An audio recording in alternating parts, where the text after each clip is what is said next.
पढ़िया गया मकाला है। ਇਹਦੇ ਚੋਂ ਜਿੰਨੇ ਵੀ ਸ਼ਾਇਦ ਇਹਨਾਂ ਚੋਂ ਸਿਰਫ ਮਿਲੇ ਤੁਸੀਂ ਵਾਸਫ ਬੜਿਆਨਵੀ ਸਾਹਿਬ ਨੂੰ। ਵਾਸਫ ਬੜਿਆਨਵੀ ਨੂੰ ਮਿਲਿਆ ਹੋਇਆ। ਆਦਲ ਸਦੀਕੀ ਸਾਹਿਬ ਬੜੀ ਸ਼ਫਕਤ ਕਰਦੇ ਸਨ। ਉਹਨਾਂ ਦੀ ਆਖਰੀ ਕਿਤਾਬ ਵੀ ਉਹਨਾਂ ਨੂੰ ਮਿਲੇ। ਮੈਂ ਹੀ ਉਹਨਾਂ ਨੂੰ ਭੱਜ ਦੌੜ ਕੀਤੀ ਤੇ ਨਾਲ ਥੋੜਾ, ਕਿਉਂਕਿ ਉਹ ਬਿਮਾਰ ਹੋ ਗਏ ਸਨ, ਉਹਨਾਂ ਨੂੰ ਕਾਲਜ ਹੋ ਗਿਆ ਹੋਇਆ ਸੀ ਤੇ ਹਾਜ਼ਰ ਹੁੰਦਾ ਰਿਹਾ। ਤੇ ਬਸ ਪਿਆਰ ਕਰਨ ਵਾਲੇ ਲੋਕ ਸਨ, ਅਜ਼ੀਮ ਲੋਕ ਸਨ। ਬਹੁਤ ਵਧੀਆ ਜੀ। ਅੱਛਾ ਜੀ, ਇਹ ਦੱਸੋ ਕਿ ਜਿਹੜਾ ਤੁਸੀਂ ਆਪਣੀ ਸ਼ਾਇਰੀ ਕੀਤੀ ਹੈ ਉਹਦਾ ਸਾਲ ਕਿਹੜਾ ਜਦੋਂ ਤੁਸੀਂ ਪਹਿਲੀ ਦਫਾ ਸ਼ੇਰ ਕਿਹਾ? ਕਿਉਂਕਿ ਇਸ ਤਰ੍ਹਾਂ ਸਵਾਲ ਕੀਤਾ ਜਾਂਦਾ ਹੈ ਕਿ ਜੀ ਪਹਿਲਾ ਸ਼ੇਰ ਤੁਸੀਂ ਕਿਦੋਂ ਆਖਿਆ ਤੇ ਉਹਦੀ ਵਜ੍ਹਾ ਕੀ ਬਣੀ? ਆਖਰ ਰੁਝਾਨ ਹੁੰਦਾ ਨਾ ਬੰਦੇ ਦਾ ਜੀ। ਇਹ ਜੀ 2002 ਦੀ ਗੱਲ ਹੈ। ਮਲਕ ਬਹਾਵਲਪੁਰ ਮੇਰੀ ਪਾਕਿਸਤਾਨ ਆਰਮੀ ਵੱਲੋਂ ਡਿਊਟੀ ਸੀ। ਉਸ ਦੌਰਾਨ ਇਸ ਵਾਕਿਆ ਰੂਨਮਾ ਆਇਆ ਜੀ। ਤੇ ਇਹ ਕਹਾਂਗਾ ਕਿ ਇਸ਼ਕੇ ਮਜਾਜ਼ੀ ਸੀ ਜੀ, ਲੇਕਿਨ ਇਹ ਕੋਈ ਗਾਇਬਾਨਾ ਜਾਇਜ਼ ਸੀ। ਜਿਹੜੀ ਚੋਟ ਤੁਹਾਡੇ ਤੇ ਪਈ ਉਹਨੇ ਦਿਲ ਦੀ ਕੈਫੀਅਤ ਬਦਲ ਐਸੇ ਤਰ੍ਹਾਂ ਹੀ ਸ਼ੁਰੂ ਹੋਇਆ। ਲੇਕਿਨ ਉਹ ਇਸ ਤਰ੍ਹਾਂ ਦਾ ਨਹੀਂ ਸੀ, ਉਹਦੀ ਸ਼ਿੱਦਤ ਇਤਨੀ ਸੀ, ਇਸ ਲਈ ਉਸ ਸ਼ਾਇਰੀ ਦੇ ਵਿੱਚ ਕੋਈ ਗਹਿਰਾਈ ਦੇਣੀ ਨਹੀਂ। ਮੈਂ ਸਮਝਦਾ ਕਿ ਉਹ ਐਸੇ ਤਰ੍ਹਾਂ ਹੀ ਹੈ, ਕਿਉਂਕਿ ਉਰਦੂ ਦਾ ਕੰਮ ਸੀ ਉਹ ਜੀ। ਤੇ ਜਜ਼ਬਾਤ ਦਾ ਇਜ਼ਹਾਰ ਹੀ ਸੀ। ਜਜ਼ਬਾਤ ਵੀ ਇਤਨੇ ਉਹ ਜਿਹੜੇ ਨੇ ਨਾ, ਜਿਹਨੂੰ ਹੁੰਦੇ ਨਾ ਕਿ ਹਿਜਰ ਵਸਾਲ ਤੇ ਉਹ ਉਹਦੀ ਸੇਕ ਲਗਾ ਹੈ, ਉਹ ਜਿਹੇ ਨਹੀਂ ਸਨ। ਲੇਕਿਨ ਸ਼ੇਰ ਤੁਸੀਂ ਉਹਨੂੰ ਕਹਿ ਜੀ। ਤੇ ਫਿਰ ਜਦੋਂ ਤੁਸੀਂ ਕੰਮ ਕੀਤਾ ਸੋਨੀ ਮਹੀਵਾਲ ਦਾ ਤੁਸੀਂ ਜ਼ਿਕਰ ਕਰ ਰਹੇ ਸੋ, ਇਹ ਕਿਹੜਾ ਸਾਲ ਬਣਦਾ? ਇਹ 15 ਆਪਣਾ 2018 ਦੇ। ਤੇ ਕੁਝ ਉਹਦੇ ਵਿੱਚੋਂ ਕਲਾਮ 18-19 ਸਭ ਕੋਲ ਮੌਜੂਦ ਹੈ। ਇਹਦੇ ਵਿੱਚ ਮੈਂ ਤੁਹਾਨੂੰ ਆਖਰੀ ਹਿੱਸਾ ਸੁਣਾਵਾਂਗਾ ਜੀ, ਜਿਹਦੇ ਵਿੱਚ ਮੈਂ ਅੱਛਾ ਲੋਕਾਈ ਤੱਕ ਇੱਕ ਕਲਾਮ ਪਹੁੰਚੇ ਔਰ ਜਿਹੜਾ ਥੋੜਾ ਆਸਾਨ ਵੀ ਲੱਗੇ ਲੋਕਾਂ ਨੂੰ ਪੇਸ਼ ਕਰਨਾ, ਕਿਉਂਕਿ ਤੁਹਾਡੀ ਕਲਾਮੇ ਸ਼ਾਇਰ ਬਜ਼ੁਬਾਨੇ ਸ਼ਾਇਰ।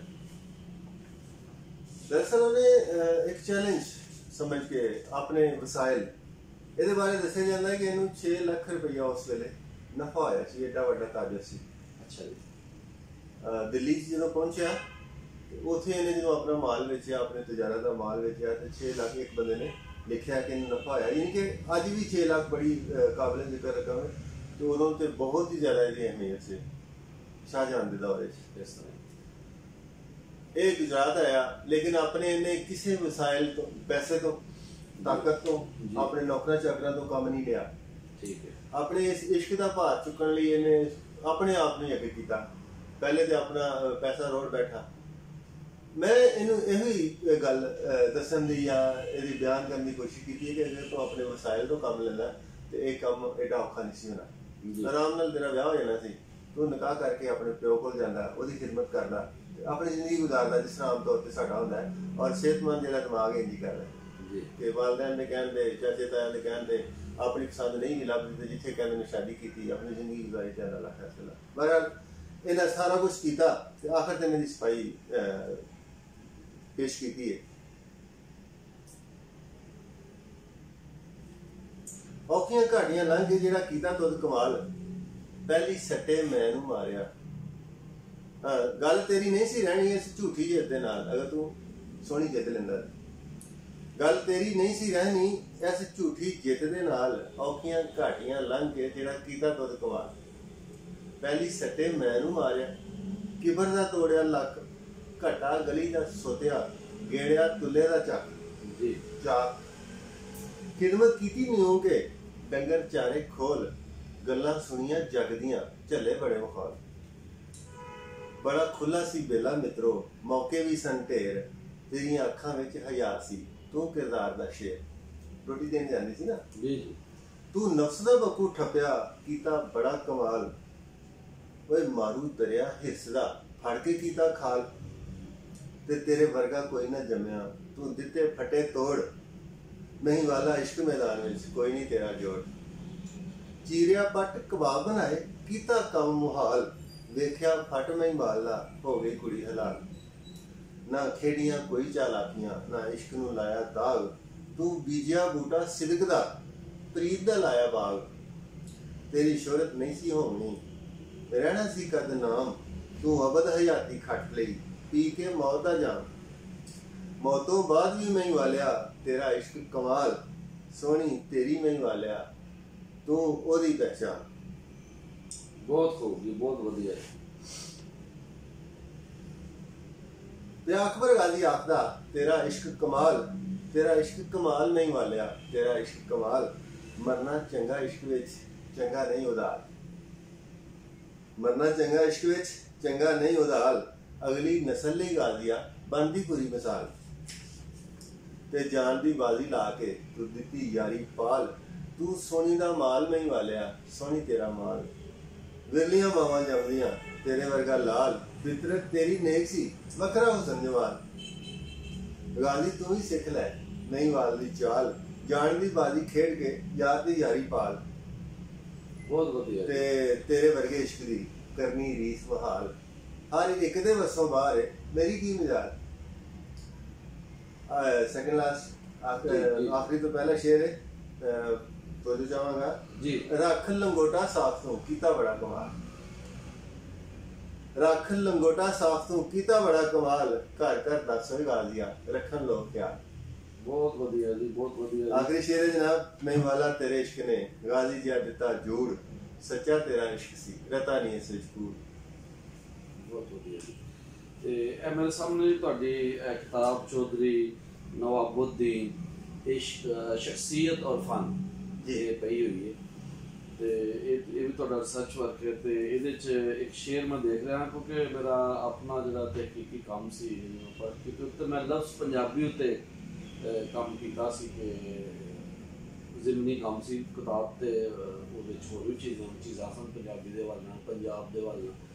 ਤੇ ਜਦੋਂ ਮੈਨੂੰ ਕੋਈ ਪੰਜਾਬੀ ਦਾ ਲਫ਼ਜ਼ ਜਿੱਥੇ ਲੱਭਦਾ ਹੈ ਤੇ ਮੇਰੀ ਤਵੱਜੋ ਜਾਂਦੀ। ਤੇ ਇਹ ਜਿਹੜੀ ਤੁਹਾਡੀ ਕਿਤਾਬ ਨਾ ਚੌਧਰੀ ਨਵਾਬੁੱਦੀਨ ਸ਼ਖਸੀਅਤ ਔਰ ਫਨ, ਇਹਦੇ ਵਿੱਚ ਸਫਾ ਨੰਬਰ 37 ਤੇ ਸ਼ੇਰ ਹੈ ਜੀ। ਬੇਇਲਮਾਂ ਦੀ ਖਾਤਰ ਮੈਂ ਇਹ ਵਿੱਚ ਜ਼ੁਬਾਨ ਪੰਜਾਬੀ, ਬੇਇਲਮਾਂ ਦੀ ਖਾਤਰ ਮੈਂ ਇਹ ਵਿੱਚ ਜ਼ੁਬਾਨ ਪੰਜਾਬੀ, ਕੀਤਾ ਸ਼ੇਰ ਹਦਾਇਤ ਬਹਿ ਕੇ ਸਮਝੀ ਆਮ ਸ਼ਤਾਬੀ। ਇਹ ਉਹਨਾਂ ਲਿਖਿਆ ਹੈ। ਤੇ ਇਹ ਇਸ ਤੋਂ ਪਹਿਲੇ ਵੀ ਜਿਹੜੇ ਸਾਡੇ ਸੂਫੀ ਰਵਾਇਤ ਪੰਜਾਬ ਦੀ ਸੂਫੀ ਸ਼ਾਇਰ ਹੋਏ ਨੇ ਉਹਨਾਂ ਨੇ ਵੀ ਲਫ਼ਜ਼ ਪੰਜਾਬੀ ਨੂੰ ਇਸਤੇਮਾਲ ਕੀਤਾ, ਤੇ ਇਹ ਬੜਾ ਸੋਹਣਾ ਨਾ ਵਰਤਿਆ।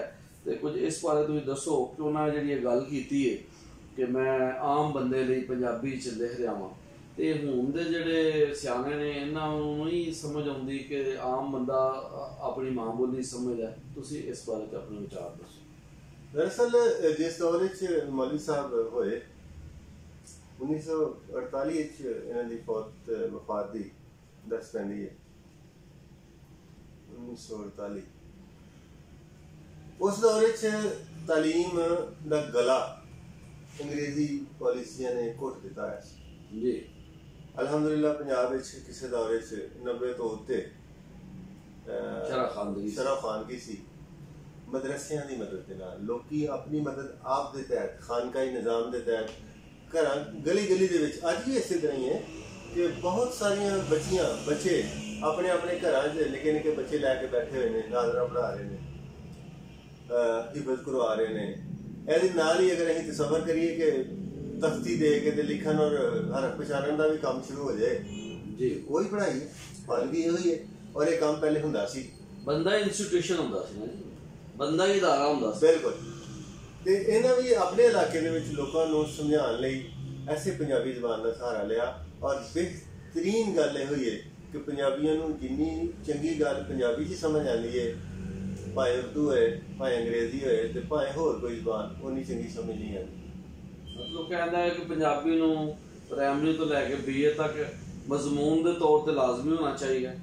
ਬਾਕੀ ਦਫ਼ਤਰਾਂ ਤੇ ਆਪਣਾ ਦੀਗਰ ਅਦਾਰਿਆਂ ਦੇ ਵਿੱਚ ਵੀ ਪੰਜਾਬੀ ਨੂੰ ਐਜ਼ ਆ ਇੰਟਰੋਡਿਊਸ ਹੋਣਾ ਚਾਹੀਦਾ। ਕਿਉਂ ਜੇ ਦੇਖੋ ਨਾ, ਮੈਂ ਅਕਸਰ ਕਹਿੰਦਾ ਹੁੰਦਾ ਰਾਜ ਸਾਹਿਬ ਕਿ ਇੱਕ ਵਕੀਲ ਹੈ, ਉਹਦੇ ਕੋਲ ਜਿਹੜਾ ਸਾਇਲ ਆਉਂਦਾ ਹੈ ਉਹ ਆਪਣਾ ਮੁਕੱਦਮਾ ਸਾਰਾ ਦੱਸਦਾ ਹੈ ਪੰਜਾਬੀ 'ਚ, ਕਿਉਂਕਿ ਉਹ ਬਿਆਨ ਉਹਦਾ ਉਹ ਸਹਿਲ ਹੈ, ਉਹਦੇ ਲਈ ਬਹੁਤ ਸਹਿਲ ਹੈ ਉਹਦੇ ਲਈ ਬਿਆਨ।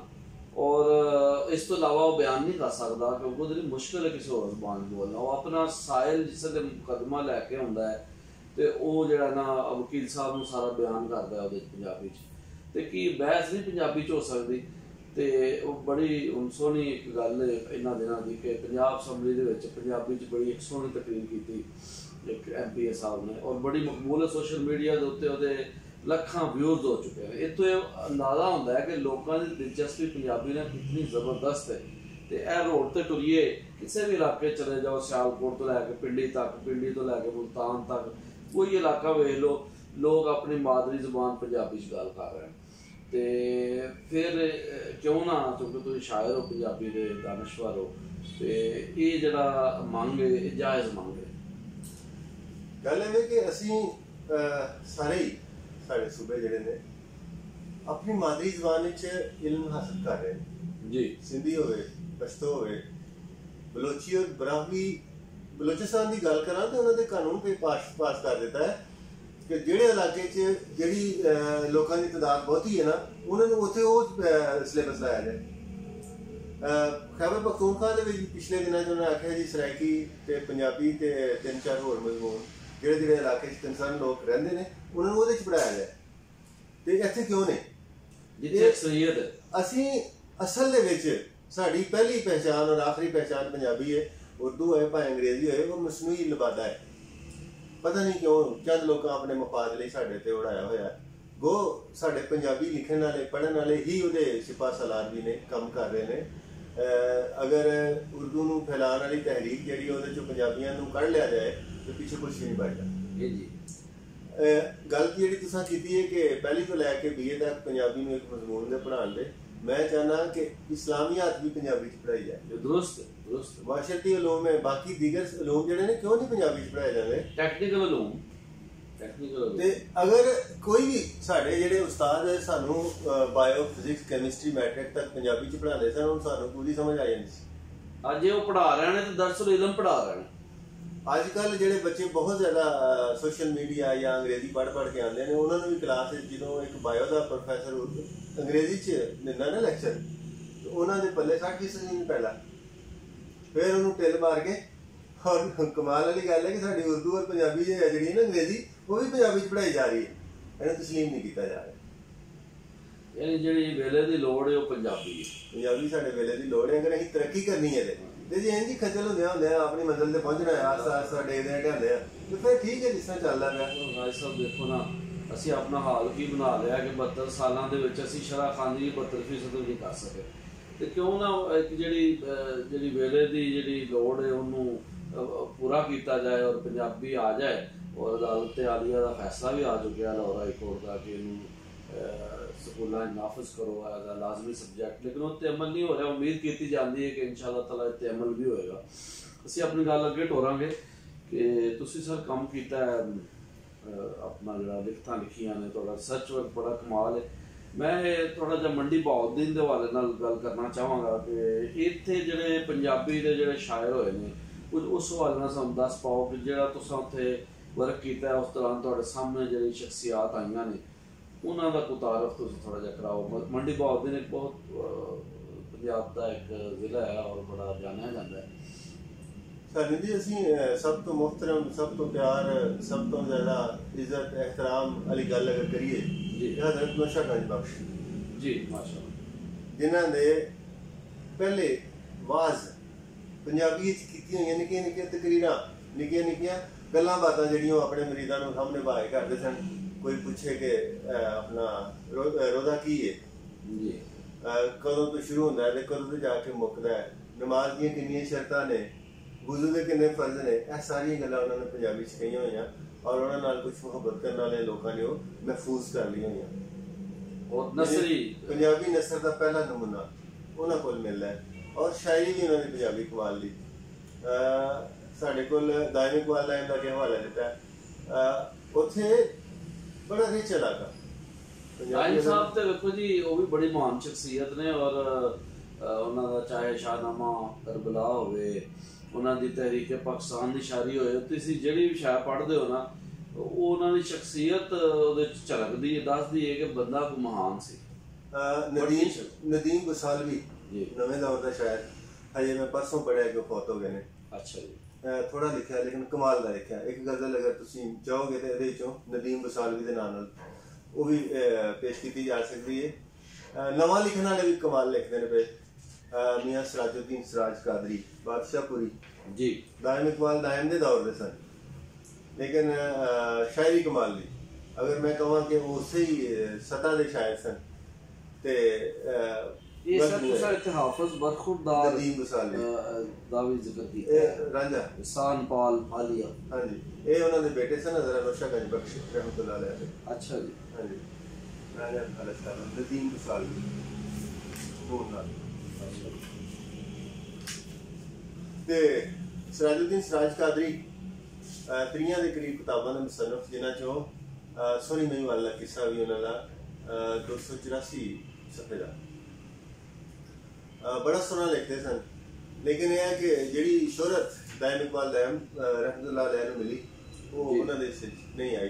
वो उन्हां ते भी मेरे काम तो बाद कुछ दोस्तों ने एमफिल का मकाला जिहड़ा शुरू किया उन्हां दे, लेकिन उन्हां दे ऑलरेडी भी लहरां दे विच बहुत कुछ छप चुका है। उन्होंने एक उन्हां दी किताब तकरीबन कोई 9 वारी छापी है। मैं कहना कि पंजाबी लिखण वाले दी एक किताब का 9 वारी छाया हो जाना और लोगों तक पहुंच जाना बड़ा कमाल है जी। नदीम वसालवी दी एक गजल जी, मर्द किसे तो जेर नहीं होंदे, मर्द किसे तो जेर नहीं होंदे, मर्द किसे तो जेर नहीं होंदे, गिदड़ा दे पुत शेर नहीं होंदे, गिदड़ा दे पुत शेर नहीं होंदे, हर शे अपनी असल नूं जांदी किकरा उत्ते वेर नहीं होंदे। अच्छा, ये मर्दे कामल दा भी तसव्वुर है हां जी, हर शे अपनी असल नूं जांदी किकरा उत्ते वेर नहीं होंदे, दिल दे बाग कदी भी यारो सुक के सावे फेर नहीं होंदे। वाह। ते लखां विचों मुखलिस कोई एक दो होंदा है, ढेर नहीं होंदे। कांगा आंदियां ने दरियाई जी, कांगा आंदियां ने दरियाई, छपड़ी घूमन घेर नहीं होंदे। ते अजकल संगी बेली अक्सर शामी होण सवेर नहीं होंदे। मंग नदीम इंसाफ खुदा तो ओहदे घर हनेर नहीं होंदे। बहुत ज्यादा जदीद लिखने वाले लोग भी उत्थे मौजूद ने। बड़ा सोहना लिख रहे हैं जी, और बड़ी अच्छी तुसां दी एक ਇਹਦੇ ਵਿੱਚ ਇੱਕ ਜ਼ਿਕਰ ਕੀਤਾ ਮੈਂ ਮੁਹੰਮਦ ਉਮਰ ਨਦੀਮ ਸਾਹਿਬ ਦਾ जी। 18 ਤੋਂ ਜ਼ਿਆਦਾ ਕਿਤਾਬਾਂ ਦੇ ਮੁਸੰਨਫ ਨੇ, ਜਿਨ੍ਹਾਂ ਵਿੱਚੋਂ ਇੱਕ ਕਿਤਾਬ ਮੱਕੇ ਦੀ ਤਾਰੀਖ ਤੇ ये नसरी नसरी और एक मदीने की तारीख ते अच्छा और एक किताब उन्होंने जदीद तरीन आई है जिहदे विच उन्हें नबी अकरम सल्लल्लाहु अलैहि वसल्लम दे दौरे च मदीना शरीफ च जिहड़े घरां दी तरतीब सी ਉਹਦਾ भी जिक्र किया है कि उदों दा मदीना किंदा सी। ये सारी नसरी लिखता है। नसरी लिखता है। अच्छा, ये एक बड़ी आला बात है कि चलो नस्ल के अंदर भी जखीरा इलम पंजाबी का मौजूद है और सलाम जो क्योंकि कम नसरी जरा शेरी है वो तो बहुत ज़्यादा कम है, नसरी घट है लेकिन है। मदीने की तारीख उन्होंने अलग किताब है, बाकी ज़्यादा काम तो उन्होंने उर्दू च है, लेकिन इस हवाले नाल उन्होंने